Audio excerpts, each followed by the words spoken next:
Hello everyone, this is Space Café podcast, and I am Markus.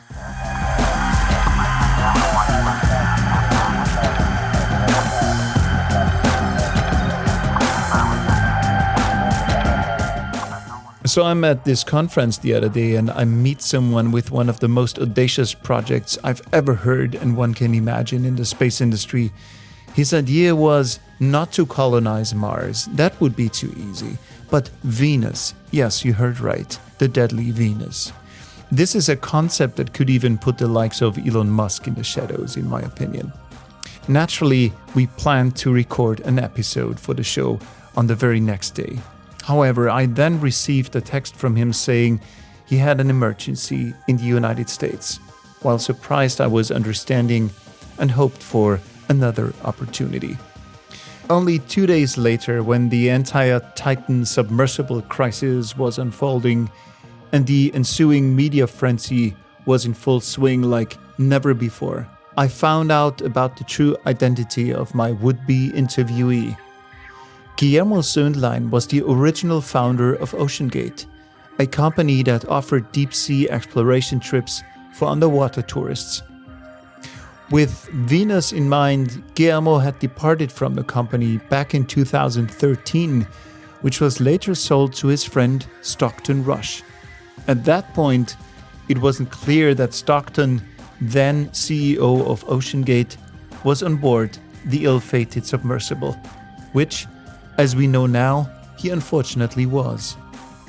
A few weeks later, I hesitantly texted Guillermo to see if he was still willing to appear on the show. Out of respect, I offered not to discuss the tragedy because A, many questions have already been asked, B, we wouldn't uncover what really happened at the bottom of the ocean, and C, Stockton was Guillermo's friend.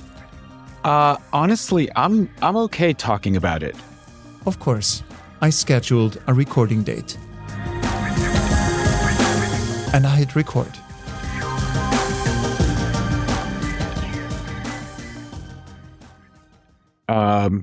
I think, when you and I were talking initially in Vienna, that's right when I had found out that the surface ship had lost contact with the sub the day prior.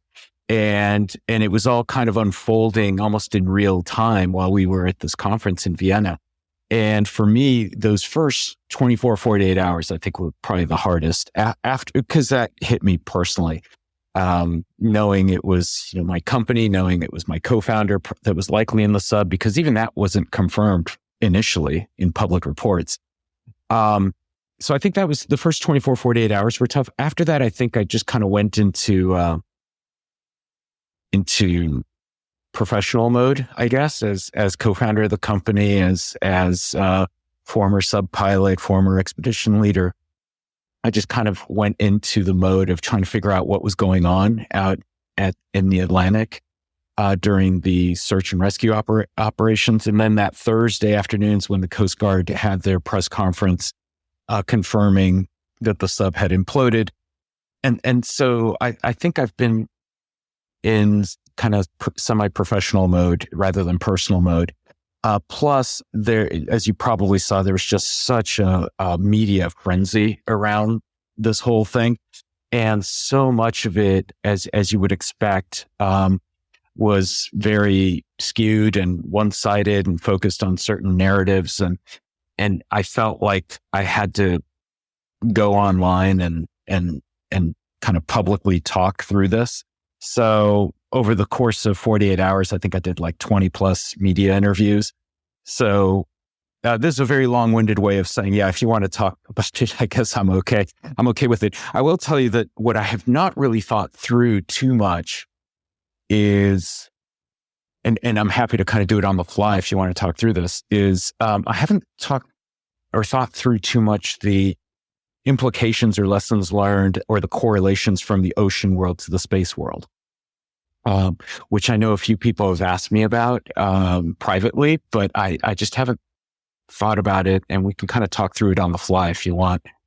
But anyway, but I appreciate your sensitivity to it. but if you want to talk, we can certainly hit the topic. Awesome.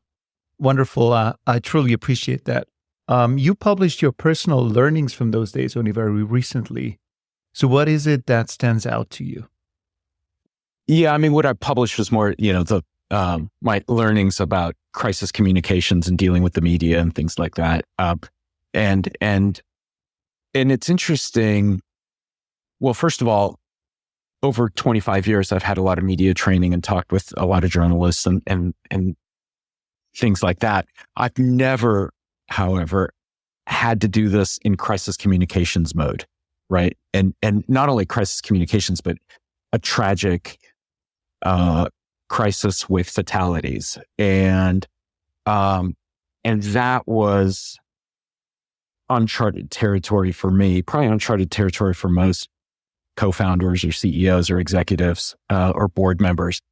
And so that was a bit of a challenge. Also trying to do this when I'm not actually working at the company. So in a way, it was kind of a mixed blessing not having all of the information available, because I could really claim plausible deniability on a lot of stuff because I really didn't know.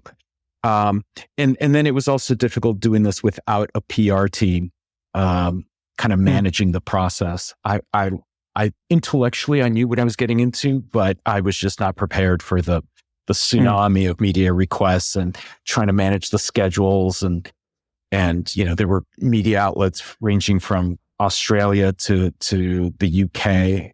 So just time zone wise, managing all of that. So that was the bulk. That was kind of the logistics of the lesson learned. The substantive lessons learned is really about remembering and being cognizant of the medium that you're operating in, right? When you and I saw each other, we were at a conference in Vienna, right? And there I was speaking and I was on a panel. And in that regard, when you're a speaker at a conference, you're kind of on home turf. It's you own the stage, you control the narrative, you can say things and not say things. But when you're doing an interview, even this interview now, right, on someone's podcast, you're on the interviewer's home turf, right? There's very little you can actually do to control the narrative. You've been gracious enough to give me some control now, but especially with journalists, they're the ones driving the interview, and so that was kind of an interesting exercise. I think the reason I was okay with the way things went is because I went into it. I think every journalist and I had an unspoken understanding that we were mutually using each other, right?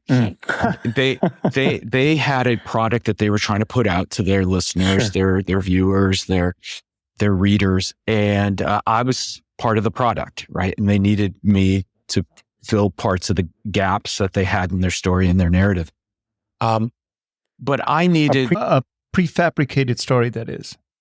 Yeah, and to be fair, some of the journalists were more open-minded than others, and were interested in getting at the truth. I didn't feel as railroaded by most of them, but I understand what they're doing. Today's mass media is corporate, and they've got sponsors and advertisers and things they've got to cater to, and they try staying as neutral as possible and maintain their journalistic integrity.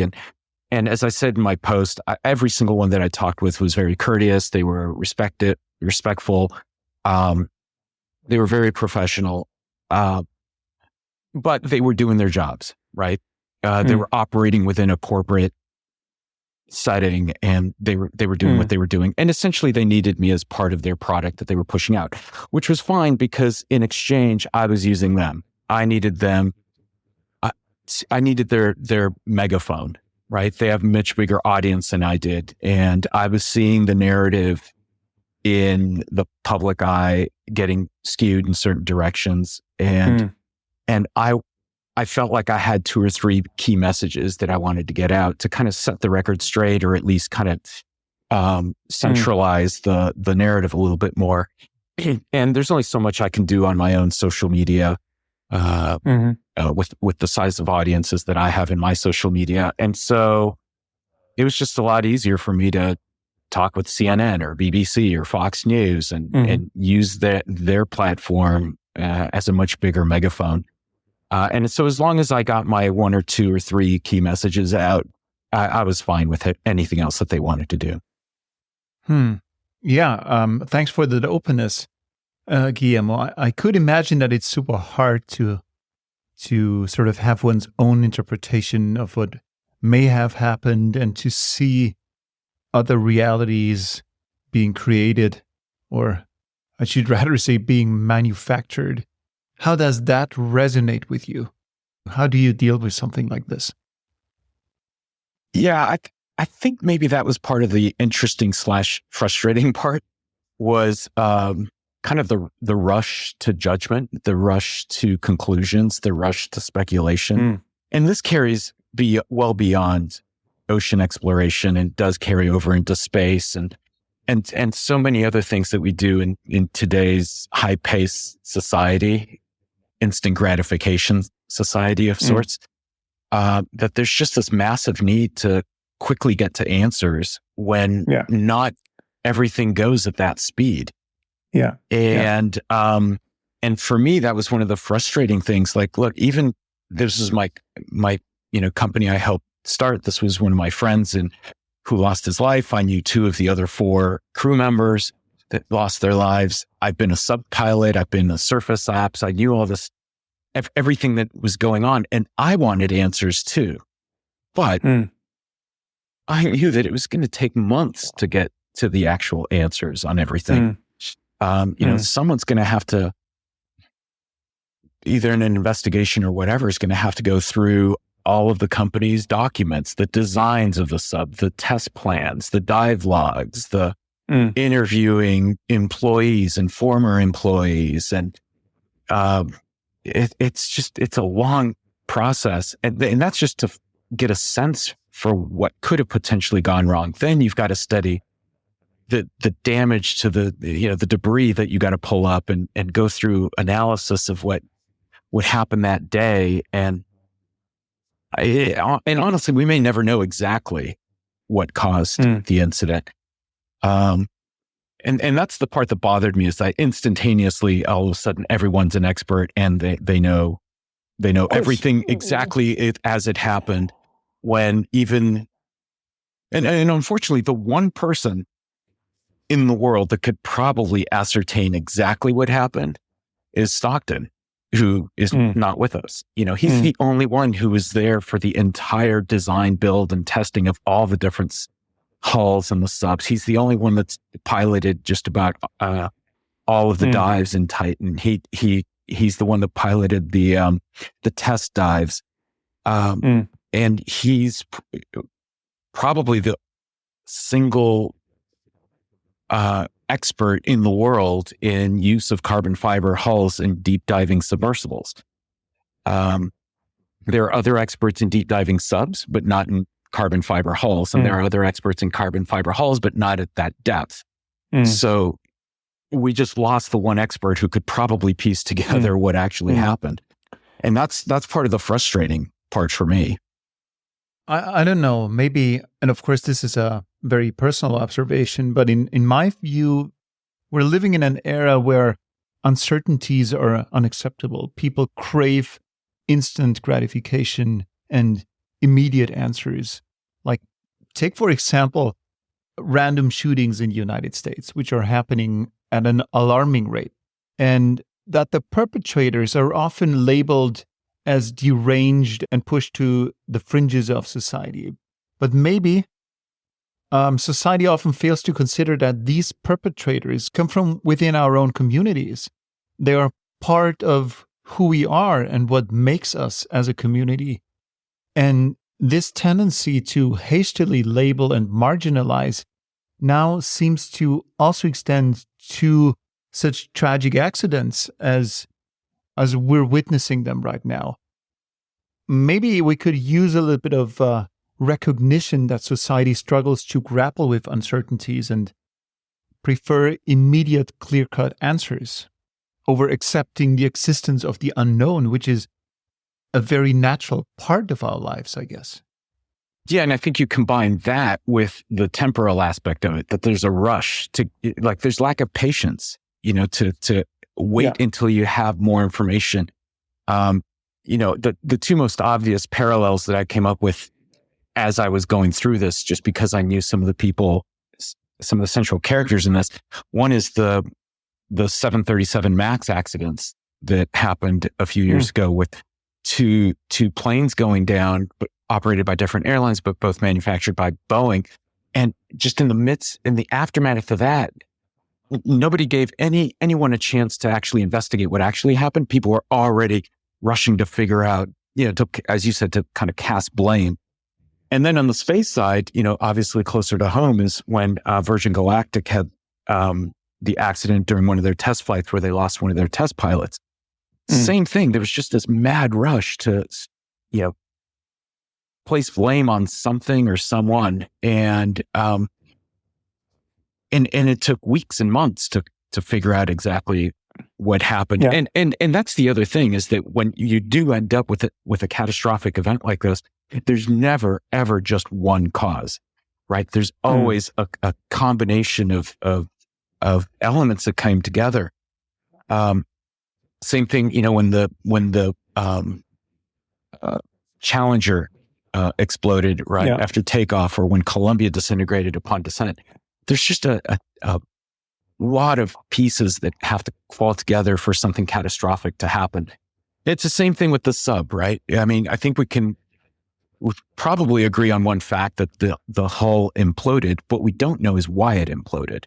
And the natural jump seems to be to blame the materials, because there's vocal people talking about that. But it could have been, it may end up being the materials. I don't know. But there's just so many other things that could have caused the implosion. And nobody has the patience to wait to see what that is, or keeping an open mind, right, about what could have happened. Will we ever know? I don't know. That's the sad part, is I doubt we will ever know for sure. What we will know, what I think is going to happen is investigators will come up with 3 or 4 or 5 causes, right, that kind of came together to make it happen. But I don't know. Guillermo, how far are you willing to go? You're obviously in the business of pushing boundaries. What's your risk level? It's an interesting question.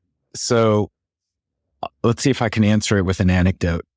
A few years ago, I participated in a weekend workshop for lunar settlement, a nonprofit organization, and invited 12 of us to come together for a weekend to talk about how humanity could potentially put together a permanent lunar settlement. And, and they picked 12 people from different perspectives, technologist, scientist, educator, entrepreneur, investor, so we'd have different perspectives. But the way they started, the way the facilitators started the weekend workshop was they first went around the table and asked us individually, what would have to be in place before you personally would go to the moon? Good question. Kind of similar to what you're asking, right? Like, how far would you go? And the funny thing was that there were a number of different answers. Like, one person said, well, I'll go as soon as they've gotten to the point where they could organize the first Lunar Olympics. So they figured, by the time that happened, it would be safe enough that this person would have felt comfortable going. Someone else said, I don't want to be on the first mission, but I wouldn't mind being on, the first missions that were setting up the habitats or something like that. So everyone had their different viewpoints. But I don't remember what a lot of the viewpoints were in between, but I do remember the two ends of the spectrum, because I was on one end of the spectrum. I said, I want to be on the first mission.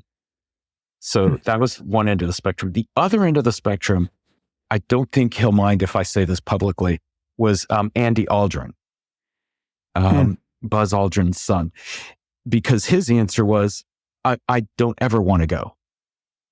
right? Seriously? Yeah. He said, there's nothing you could ever say to me that would ever convince me to go to the moon. And that kind of was jarring for everyone, in part because someone participating in this workshop would have that perspective, but also because it was Andy Aldrin, Buzz Aldrin's son. But his explanation was, look, I grew up around astronauts, and specifically the Apollo astronauts who went and landed on the moon. So if anything, I have a great appreciation for how precious Earth is. Says, I like my fresh air. I like water. I like gravity. I like being protected from solar radiation. I'm staying right here. You guys can go all you want, but I'm staying right here on Earth. So anyway, a very long-winded way of telling you that I guess my capacity for risk is maybe higher than most people, or at least higher than Andy's. Before we jump over into your very own extremely high risk next adventure, tell us a little bit about yourself very briefly. What drives you, what your goals are, where you come from. I've just been really reflecting on that over the last year. I think now, looking back on my entire life, I think the way I'd answer that question is I've kind of been on a lifelong quest to help make humanity a multi-planet species. Even if I wasn't directly doing it during parts of my life, I realize now that indirectly, maybe subconsciously, that's what was driving me. When I was 11, I had this recurring dream of being the commander of the first Martian colony. And so that drove the early part of my life, wanting to be an astronaut and join NASA. That changed when I was 19 and my eyesight went bad and I couldn't become an astronaut anymore, at least the path that I'd chosen. And after that, I went through just a series of what I've been calling serial micro careers, anywhere from 3 to 5 years at a time. And over time, that's kind of given me exposure into all these different elements that now, looking back, is something that humanity would need in an off-world community. Whether it was, I studied economics, I studied law, I served in the military, I did tech startups, obviously I did space stuff, I did ocean stuff, I did sustainability stuff. So like all these different little micro careers that on their own don't look like they piece together very neatly. But now looking back, I realized that, again, either consciously or subconsciously, I was kind of exposing myself to different pieces of what a permanent off-world community might end up needing. So I think that's the way I kind of view myself now. And, Beautiful. And since you're gonna be professional enough not to ask me, I will tell you. 2 months ago, I turned 57. So I've basically spent. I won't ask you. Yeah. So I've basically spent 46 years, since my 11-year-old self, pursuing this kind of life. You relocated from the United States over here to Europe. So why is that? Yeah, even that on a personal level. So everything I just said about the 46 years with these micro careers was on a professional level, but even on a personal level, I think I always envisioned, humanity becoming a multi-planet species. And when I say that, I mean humanity, not a specific nation or country or subset of humanity. And so maybe that's always colored me as being a citizen of Earth, not necessarily a citizen of whatever country I was living in. So I was born in Argentina, but I grew up in the United States and I became an American citizen when I was 19. But I've always had this idea that there are a lot of different ways of doing things. One of the things that, for better or worse, Americans are good at is thinking that we're better than everyone else. And the way we do things is the right way of doing things. And it's especially after World War II and the way we emerged as a quote unquote global superpower. We've had at least a couple of generations of Americans who think, our way is the only way of doing things. And yet there are so many different ways of setting up an economy, a political system, an education system, a healthcare system, not just the way Americans do things. So I'm giving you another long-winded answer to the question that starting about 5-6 years ago, I realized I've lived just in the different corners of the United States. I've visited all 50 of the United States and the District of Columbia and Puerto Rico. And I figured it was time to start having more direct experience with other countries. So in 2017, I spent that year splitting my time between the US and Panama to get some exposure back into Latin American countries. In 2020 and 21, I spent the pandemic lockdown living in Switzerland. And I really enjoyed being in Europe. I loved Switzerland, except that given my ocean background, it was too landlocked for me. So this year I wanted to get back to Europe, but somewhere a little bit more on the ocean. So for a lot of different reasons, I ended up in Barcelona, and I've been here about a month or so. So how do you like it so far?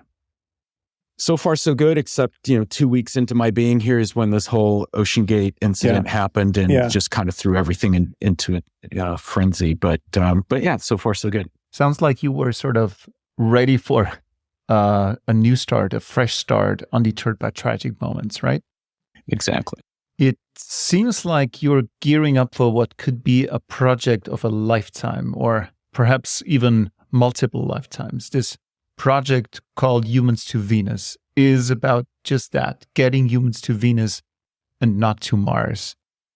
And Venus, as we know, is widely known or recognized as one of the most inhospitable places one could imagine on our solar system. So if Mars is challenging already, then Venus is exponentially more so.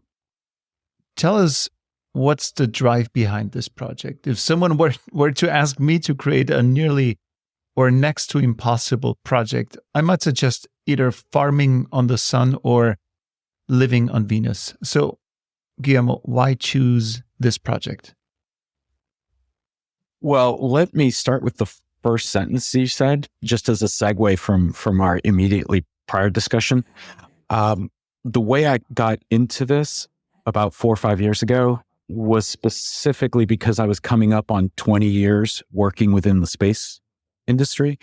And those 20 years went by in a blink of an eye. And so I thought, well, if the next 20 years are going to go by just as fast, I want to be a little bit conscientious about how I'm directing my career.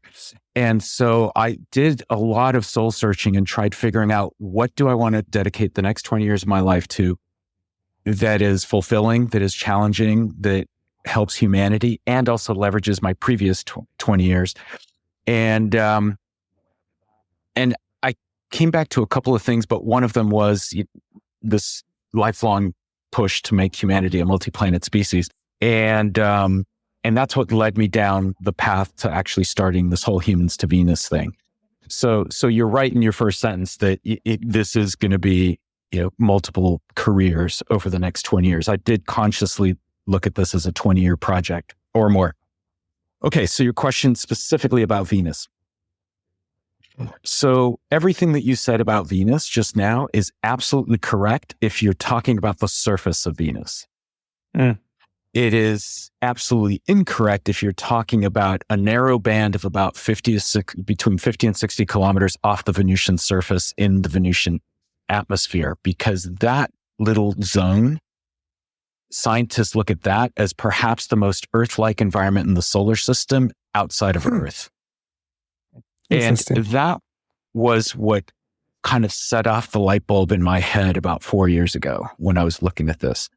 Like I said before, I've kind of spent 46 years trying to help make humanity a multi-planet species. So I've always looked at human spaceflight more as a permanent thing, right? How would you, and permanent meaning multi-generational. And one of the problems I always had with thinking about a permanent settlement or community on the moon or Mars was the lack of gravity. No matter how we look at this, humans, engineers and scientists and medical professionals can offset just about every environmental risk for spaceflight for humans, except for gravity. It's the one thing that we can't fix. Now, granted, if you've got an orbiting station or a free floating station, you could probably spin it and create some sort of artificial gravity or something like that. But if you're going to set up shop on the moon or Mars, you can't do anything about the gravity. You're stuck with 1/6 on the moon, 1/6 G on the moon, and 38% on Mars, no matter what.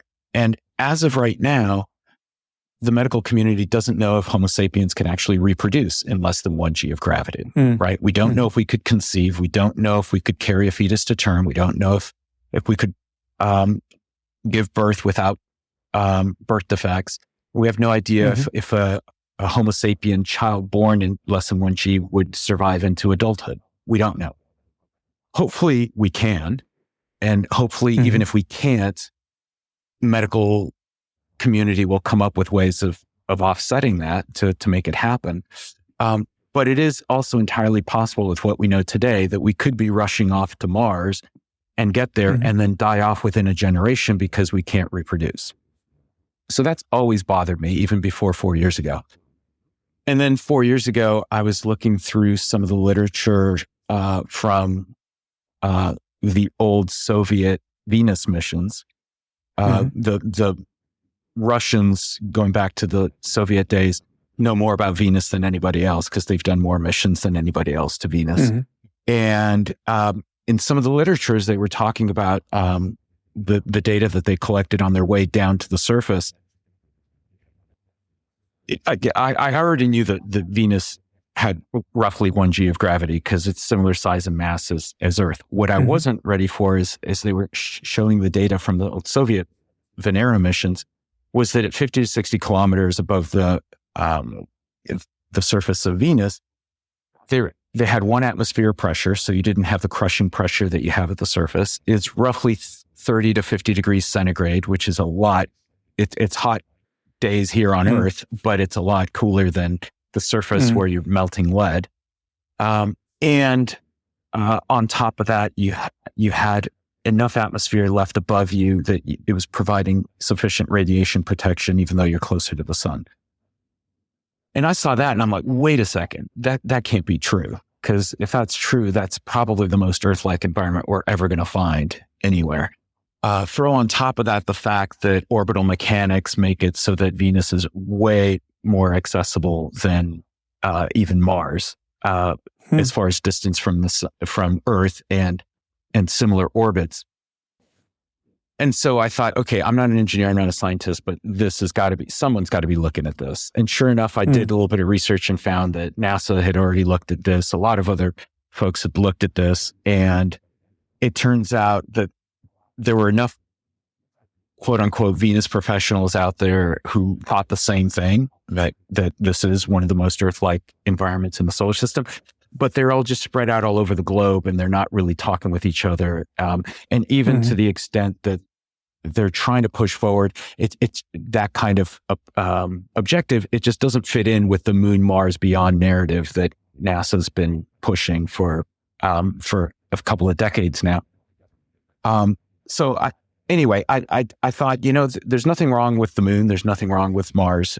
I think we should do it all. We should have free floating stations. We should have orbiting stations, do it all. But it just seems like Venus should be considered within that discussion, right? If we're going to have contender. Yeah, exactly. It should at least be a contender. At least until we learn more and rule it out for other reasons. It seems like it's at least worthy of being in the conversation. So, so that's what kind of got me down that path. And then just to kind of correct a small thing that you said that Humans to Venus is a foundation, a nonprofit. It's actually 2 sister organizations, one for-profit and one nonprofit. The nonprofit is based out of the US. Our executive director is in London. It's focused primarily on Venus-related science and education programs.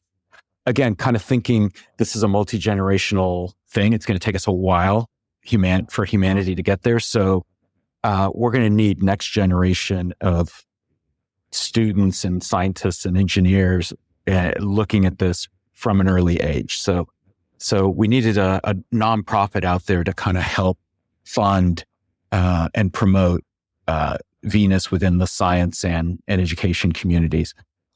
And then the for-profits organization is also called Humans to Venus.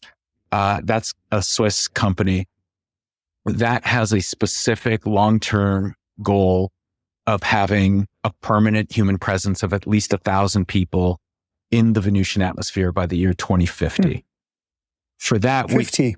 So 30 years. It's a 30-year goal. We needed a line in the sand. We just needed, the BHAG, the big, hairy, audacious goal, something to drive the company long term. It was easier for us, rather than coming up with our own BHAG, we kind of riffed off of Elon's BHAG for Venus, for SpaceX, which is to have 1 million people on the Martian surface by the year 2050. So we just stepped it down and moved it over from 1 million down to 1,000 and from the Martian surface to the Venusian atmosphere. And I don't know if we're ever going to hit that goal, either as a company or as humanity, but it gives us something to shoot for. It gives us a blueprint. It gives us a roadmap. It allows us to drive a lot of the nearer term strategic decisions. So that even though that's the long-term goal, the near-term business model is actually fairly almost mundane. It's a space-focused venture studio. So basically, we are incubating a number of space-related ventures that will be launching over the coming years, essentially creating a portfolio of minority equity stakes in a bunch of different companies that ideally are all going to be strategically aligned and related to each other. So over the last 3 years, we've been incubating the first 3 of these ventures, which will be launching over the next 12 months. The first one will probably launch in probably by September, October timeframe. And the third one will launch about this time next year. Fascinating. So if I'm understanding you correctly, it's as if Humans to Venus is the carrot that's being dangled in front of us, perpetually just out of reach. So in fact, this pursuit isn't entirely about reaching Venus in the first place. Maybe it's more about it being an incubator for something completely different, like new space technologies. Did I get that right?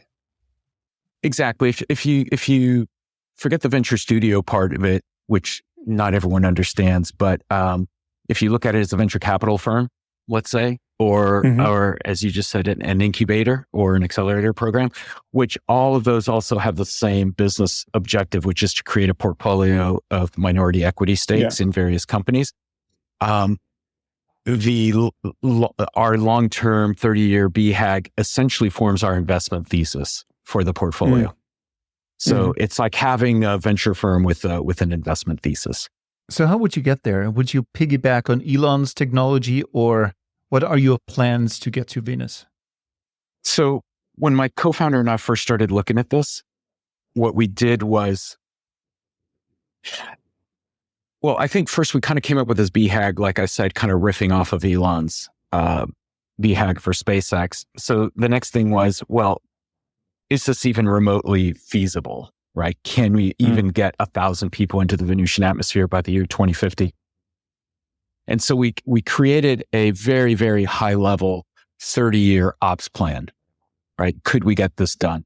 And if you can imagine, over the course of 30 years to get 1,000 people living permanently anywhere, you're going to need to do a lot of missions to Venus, right? There's going to be a lot of missions. And you can imagine that the pace of these missions is going to pick up over time. And initially, like in the first 10 years, you're only going to have 3, 4, maybe 5 missions in those first 10 years. And most of those are probably going to be science missions, maybe a tech demo mission or 2, just to get more information that will drive the rest of the roadmap. And then you can imagine that the bulk of the human flights are all going to be in the last decade. And the middle decade's probably going to be a lot of flights setting up infrastructure and doing some more tests and some of the initial crewed missions. So in doing that, we did have to make some assumptions about the transportation system to Venus. And the easiest assumption to make when we started looking at this 3 years ago was, okay, let's assume it's Starship. Let's assume SpaceX manages to get Starship going. Doing these kind of interplanetary missions is what Starship was designed to do from the beginning. So let's just assume that we're using Starship. Let's bake in there Elon's timeline for Starship. Let's bake in the Elon factor on timelines and assume he's way off on his timelines, and they're going to be way delayed. And interestingly, even when we baked all that in, it just seemed eminently doable within the next 30 years, even with all the delays and all that. Now, the short answer to your question is it doesn't have to be Starship. Presumably, once Starship gets operational, let's say within the next 10 years, and if there's enough demand for that kind of heavy lift vehicle, there's going to be competition that's going to come up. And by the time we meaning humanity, start using Starship or that kind of heavy lift capability to go interplanetary, there's going to be multiple vehicles. Hopefully there's going to be multiple vehicles to choose from and multiple spacecraft to choose from. Please forgive me for saying that, but this is so very American. How is that perceived in Europe?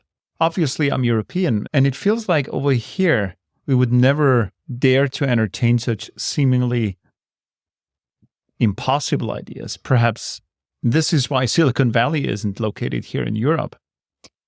Now, since you're living in Barcelona, Guillermo, after having lived in Switzerland, do people take you seriously when you're presenting such ideas over here?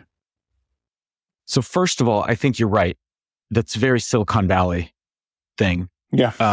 And I always say that I tend to think like Silicon Valley a lot in that kind of way.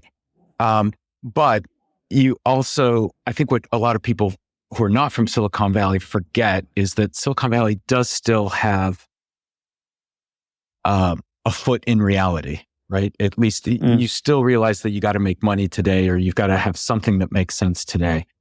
And so that's why I think that I always position this, that even though we have this BHAG that's 30 years out, the near-term business model is fairly mundane, right? It's a space-focused venture studio. And cranking out new space-related ventures, those ventures may provide a piece of the puzzle for the long term, but those ventures have to make money today, right? They have to make sense today. They need to add value today.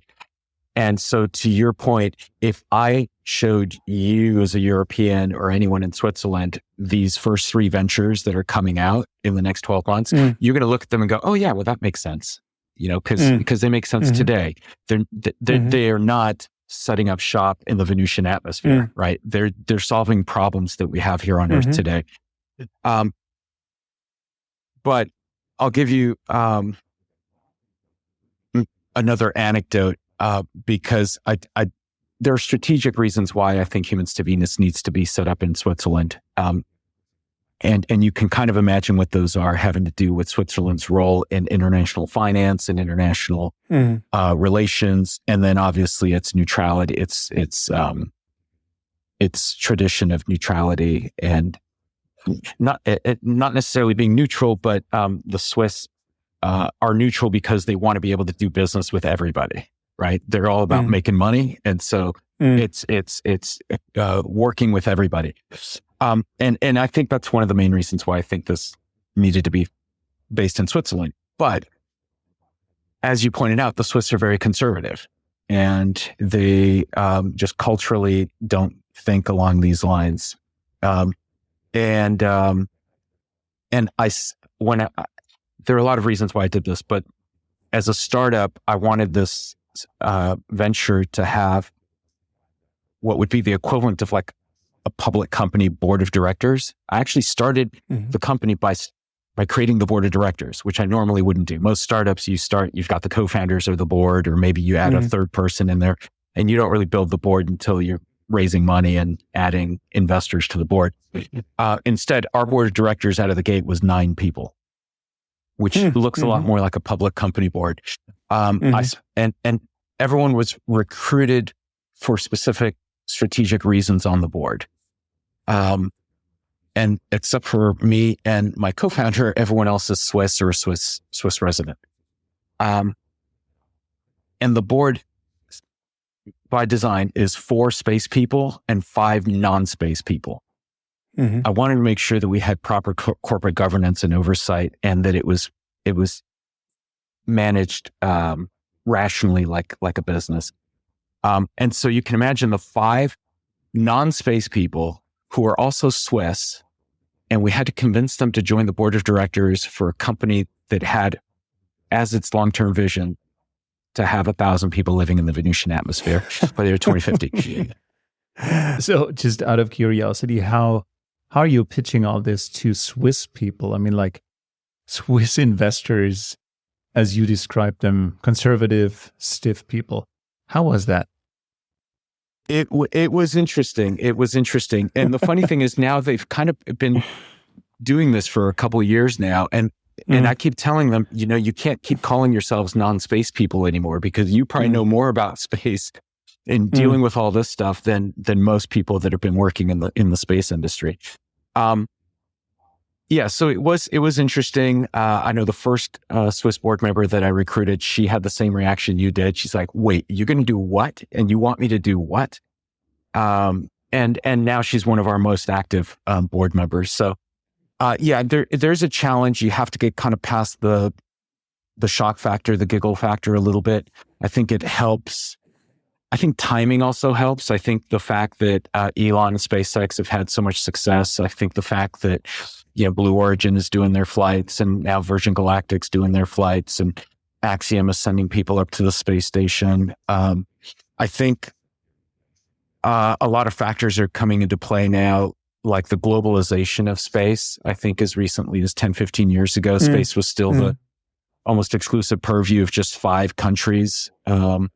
And now, because of this quote unquote new space private economy, it's just about every country has space activities. I can't remember the exact numbers. I'm going to have to look this up. But last time I looked, I want to say that since the turn of the century, since the year 2000, 45 countries have set up civil space agencies, the most recent actually being Spain a few weeks ago. And before that, only 33 countries had civil space agencies. So the number's more than doubled just in the last 20 years. On top of that, you've got private space ventures, startups, entrepreneurs in just about every country. You've got investors in just about every country putting money into these ventures. So I think the concept of doing things in space has become a little bit more socialized, I guess, the idea.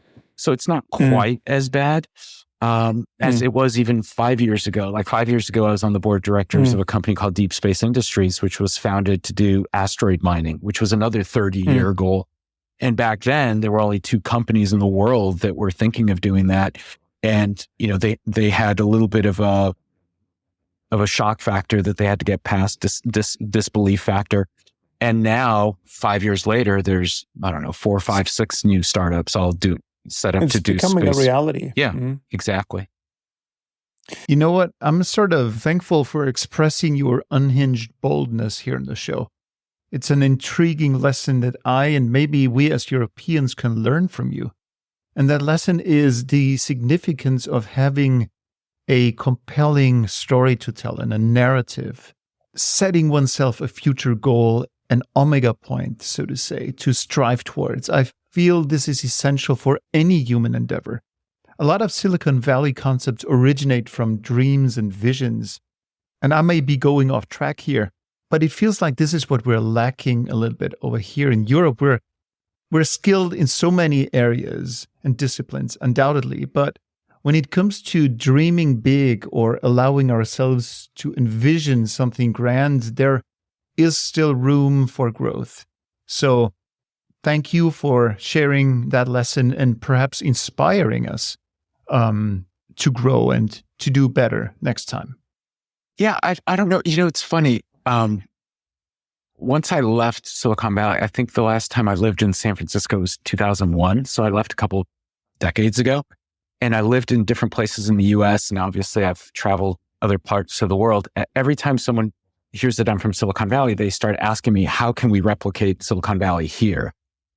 And I always told them you can't replicate Silicon Valley because Silicon Valley is not Silicon Valley. Silicon Valley is a product. A mindset. Well, yes, exactly. It's a mindset, but it's a mindset that's a product of the history of California and the American West, and the kinds of people that went out to beyond the Mississippi River and ventured west and made it all the way out to the West Coast. And so it's a mentality. Like I said, it's a mindset. It's almost a cultural thing, and it's very difficult to replicate that. So instead, what I encourage people to do is look at your own history, your own culture. What are you best at? What are you good at? And what makes you you? And then just push that to the next level, right? So for example, in Switzerland, there's a lot of pharmaceuticals, right? And biotech kind of stuff. It's like, well, focus on that, take that to the next level. So I don't know. I think there are some lessons to be drawn. It's funny, even as you were just saying that about Europe, I haven't thought about this, so I'm going to be thinking on the fly, but Europe does have a long tradition of dreaming big. This is where, the Roman Empire came out of, the British Empire. There are a lot of grandiose plans that came out of Europe. Even, the Vikings coming out of Scandinavia, there have been periods of time when Europeans thought really big and had visions. I don't know enough about culture as to why that got lost somewhere along the line, or maybe it's not lost, it just needs to be refocused. I'm speaking predominantly from the viewpoint of countries most impacted by the Second World War, such as Germany and Austria. It seems these nations essentially brought suffering upon themselves, leading to a significant identity crisis. If you look back a century, Europe was the epicenter of global expertise in so many academic fields, including the birthplace of relativity theory, quantum physics, with figures like Heisenberg and Niels Bohr, Einstein, of course. So, however, after two largely self-inflicted wars, Europe lost much of its intellectual elite, many of whom migrated to the United States, significantly contributing to its rise as a global superpower. Even now, while not struggling per se, many parts of Europe are still playing catch-up, trying to regain, if at all, what was lost due to the self-inflicted devastation of war.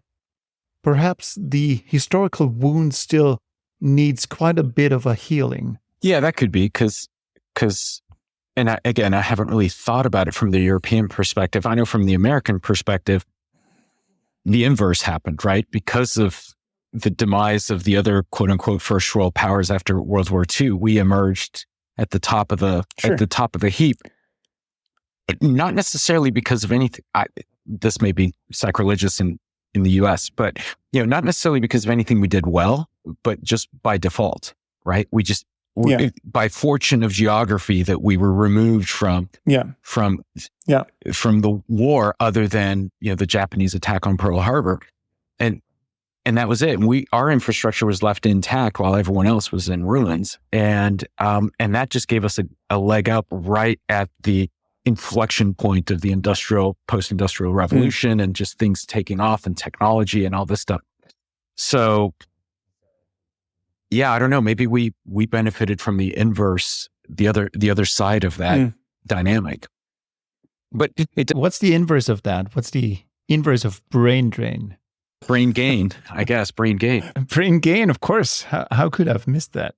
Yeah, because even as you were talking about, how Germany used to be the center of all this, and we were talking about space. So for the United States, the whole space thing literally and figuratively took off when Werner von Braun came over from Germany. Exactly. Mm-hmm. So bringing back knowledge to America and bringing his team and that. Yeah. So we gained from that. Yeah.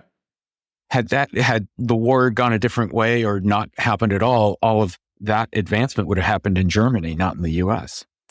Have you ever watched that series, The Men in the High Castle? No, but I want to watch that. Yes. It's telling you exactly that story. It's a very fictionalized world where the Germans won the war and America is half Nazi and half Japanese occupied territory. Yeah, I want to see that. So what would be your message to us Europeans? Would it be aim high, be bold, dare to aim high, maybe overly high, naively high?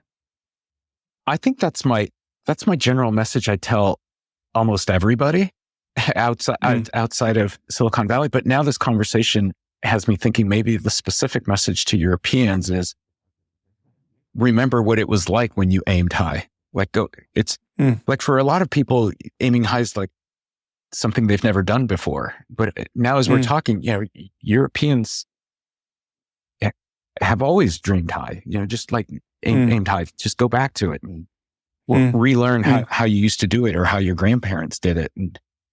And let's go back to your very ambitious project, Humans to Venus, getting 1,000 humans to Venus. So what are the next steps in that project? So where is the project at the moment? So two things happening in parallel. Just focusing on the for-profit side, because the nonprofit, like I said, is just generally about Venus-related science and education. So this 30-year BHAG is really on the for-profit side. So two things happening in parallel. One is over the next 12 months, we're going to be rolling out the first 3 of our portfolio ventures. And in parallel with that, I'm currently out raising money to build up the team and to start getting ready for the next batch of ventures that will start rolling out the year after that. The whole time frame of the project you're describing is until 2050. 2050 meaning an actual first landing, so to say, or more already. So how long do you think this whole setting up shop, getting used to this new place on Venus will take? Yeah, well, so to clarify, 2050 is when, if you visualize this as floating cities in the Venusian atmosphere, let's just say, for the sake of argument, the 1,000 people is 2 cities of 500 each. It could be 4 of 250 or 1 of 1,000. I don't know what it'll end up being. There's going to be a lot of precursor missions to that. There's going to be a lot of, maybe one of the precursor steps is an orbiting station around Venus in orbit, not in the atmosphere, in orbit. So the equivalent to the ISS, but there, right? And maybe that one holds 10 people, kind of like ISS now. That may be in the next 15, 20 years. Yeah, I have no idea what that time frame might look like. Before that, you're going to have kind of like the equivalent of how we did our lunar exploration and how we're probably going to do Mars. You're going to have the first human flybys, someone going out, doing a flyby, coming back. You're going to have the first orbital insertion and then coming back. At some point, you're going to have the first drop into the atmosphere. And hopefully it stops at 50 kilometers and doesn't continue down into the hellish environment that you described at the beginning of the conversation. There's going to be a lot of firsts as we go. Are you in touch with some of the big agencies like ESA or NASA or the Russians? Maybe not now, but soon again. Is there any communication going on?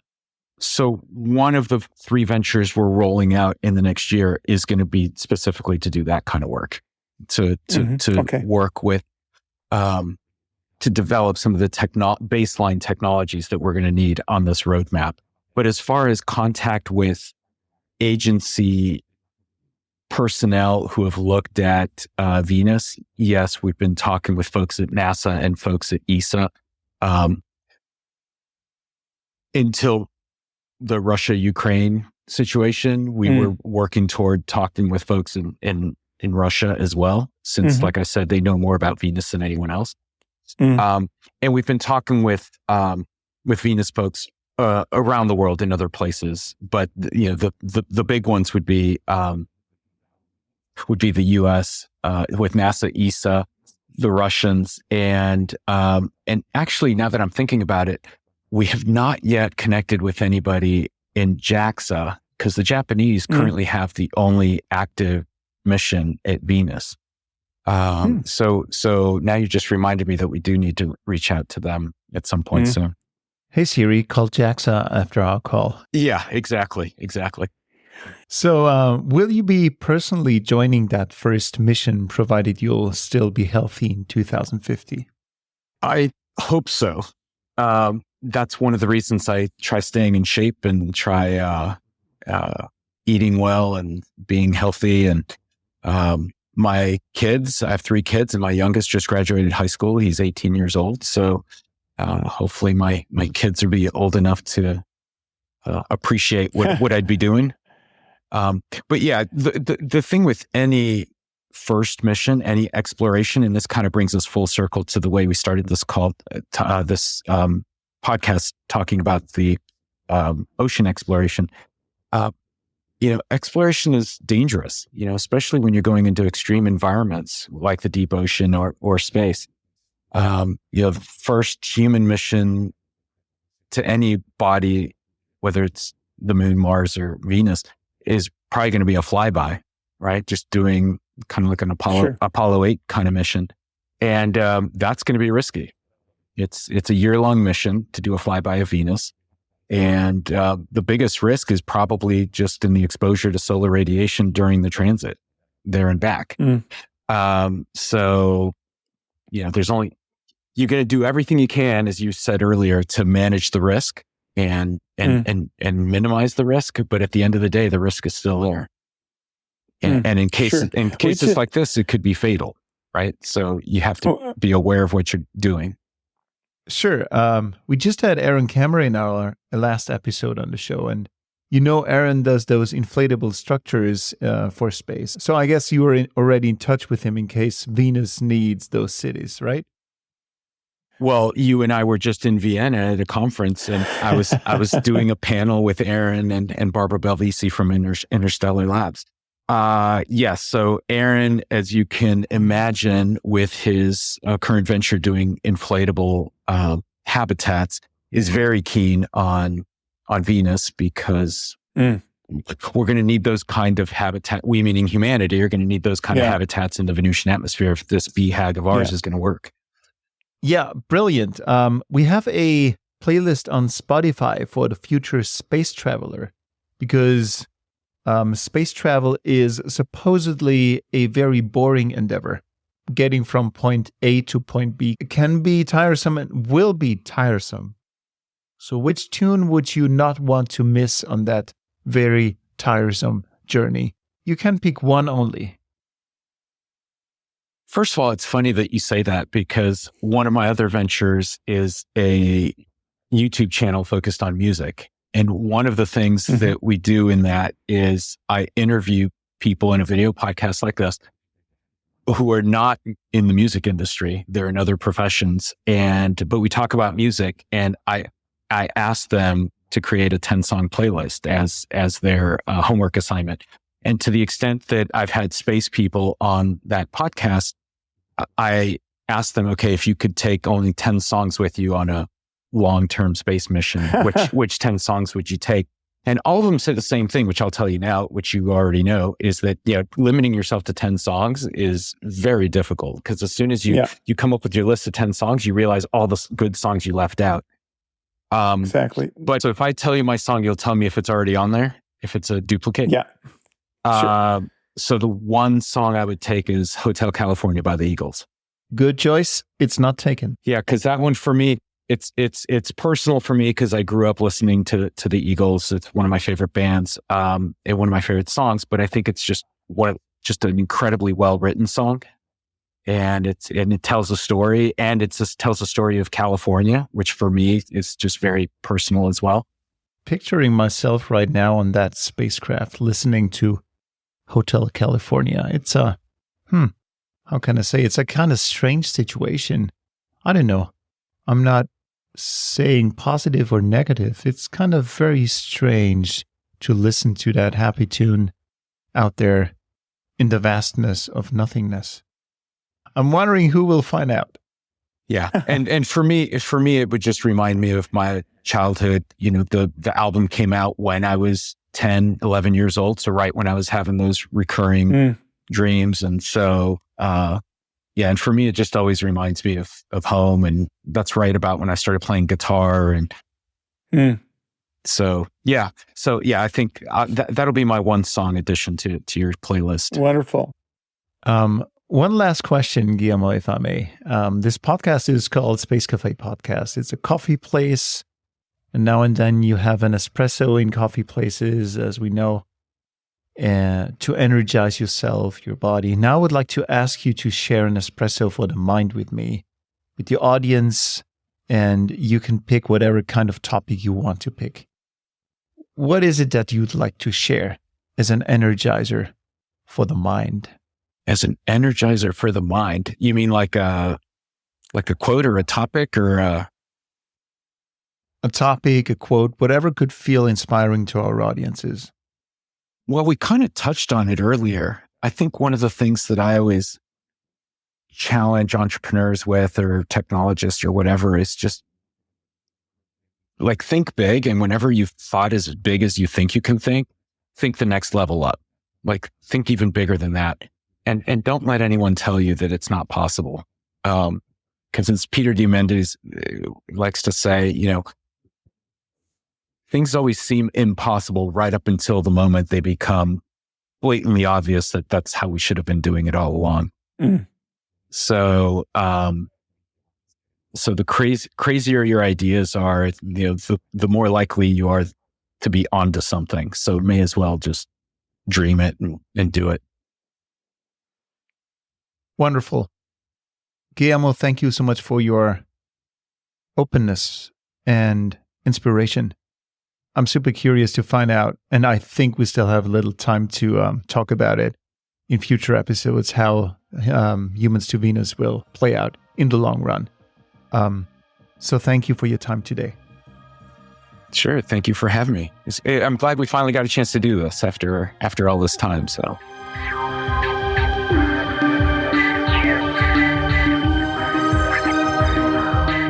It was a rare privilege to delve into the mind of Guillermo Soehnlein, whose audacious dream to colonize Venus truly pushes the boundaries of our imagination.